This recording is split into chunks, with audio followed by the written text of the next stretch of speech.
Okay, so John Wick Chapter 2. So John Wick Chapter 2 continues the story of the world's deadliest assassin, John Wick. And after achieving vengeance against the people from the last film, he believes he's on the road of exiting the crime life for good. Until someone from his past comes knocking on his door asking him to accomplish one last task. And of course, John Wick refuses, causing one thing to lead to another. A couple folks want to kill John Wick, and then John Wick goes around stabbing dudes in the nuts. I'm serious. That happens in the movie, and we have a sequel now. But as John Wick comes back out of retirement, he learns that he is one of the most sought-out targets while dealing with some of his inner demons, questioning if this will now be the rest of his life. Now, John Wick Chapter 2 is a sequel to the very well-made John Wick that came out back in 2014, and people like myself at first thought it was going to be another mediocre action film at best. But then we watched it, and then we realized that it was the trailers that made it look like that. I'm pretty sure the people who edited those got fired because we got a pretty kick-ass action film out of that. Now, fast forward to me walking into Chapter 2, I was a little nervous that this was going to be an action sequel that was going to suffer the same things that most action sequels do whenever they have an incredibly successful installment in a newer franchise,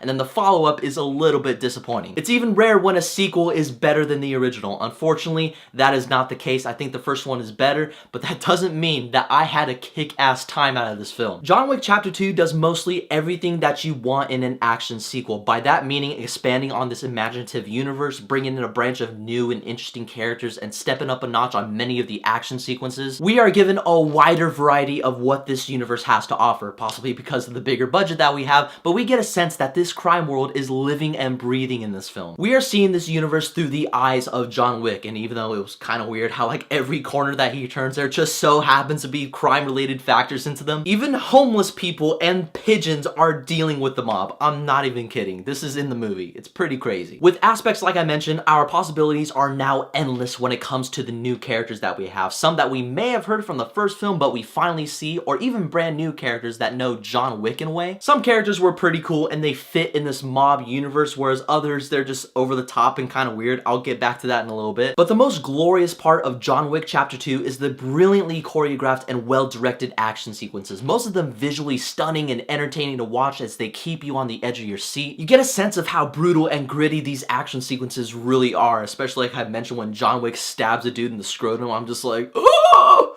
Oh my god. Now I have to give huge praise to the camera work and the choreographers for giving us action that we can finally see and know what's going on. But as far as praises go, that's where I unfortunately have to stop because everything I'm about to mention is either fine or serviceable. Starting with Keanu Reeves as the main character, John Wick, I didn't think he was that great of an actor in the first one, but now in Chapter 2, I think he may be even worse. Whenever he's delivering a cliche action one-liner, I feel like he's just delivering it without any real motivation whatsoever, or like he just doesn't want to be there. From an acting perspective, it's really not that great at all. But this man is so dedicated and loves the role so much that he was able to do his own stunts just like in the last film. It was beyond entertaining and made the action sequences twice as good. Which harkens back to my praise on the action choreography. Keanu Reeves is back in full force and he absolutely drives this film in the action perspective, but acting-wise, he's, like I said, not that great. And you're gonna see a lot of that in this movie, just how the acting is just so cheesy, but it absolutely makes up for it just how well made the action is. It's great. Everybody else, such as Common, Ian McShane, and Ruby Rose, they do a serviceable job providing for the story/action,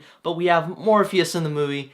I'll get back to him pretty soon. And another thing that was just fine for me was the story and the driving force that brings John Wick back into the crime world, because compared it to the first film, it just doesn't have that emotional punch. I mean, don't get me wrong, this one had a cool enough reason for him to just start murdering people, but the original had more depth and more feeling, I feel, if that makes any sense. And just thinking that pigeons are used as a crime source in this film, that's kind of like proves my point a little bit. And now getting back to Lawrence Fishburne's character, I didn't really like him at all because just how over the top his character was, it was a bit much. I mean, I get it, it's like a comic book universe and everything in it is already crazy to begin with, but this man kind of reminded me of Negan from The Walking Dead. He would just have random bursts of happy shouting, I just called it that right now, and I'm just kind of like, dude, chill, relax, alright? Go watch this film and then see a clip on YouTube with Negan in it. They have extremely similar mannerisms. If there are to be major complaints that I will take from this film, it will be his character and a couple story arcs that I feel like they didn't need to be in the film. A couple are kind of brought up and just brushed over, and it kind of does it in a way where like, oh, you just have to wait for the sequel on that one, because I'm like, it's very interesting world building, but we just didn't see it in this one. It doesn't take away the fact fact that this film has incredible action, a serviceable story with great characters, and it has some pretty interesting world building that's just all around entertaining. Because I say, if you want to see John Wick Chapter 2, it's absolutely worth seeing at the full admission. Thank you guys so much for watching my review for John Wick Chapter 2, and I want to know what your guys' thoughts are about the film, and which film do you like better, John Wick 1 or John Wick 2? We can have that discussion down below. And as always, you can follow me on Twitter, Facebook, Instagram, and all that social media shit down below. Keep in contact with me. Don't forget to hit that subscribe button. And as always, guys, may the force be with you.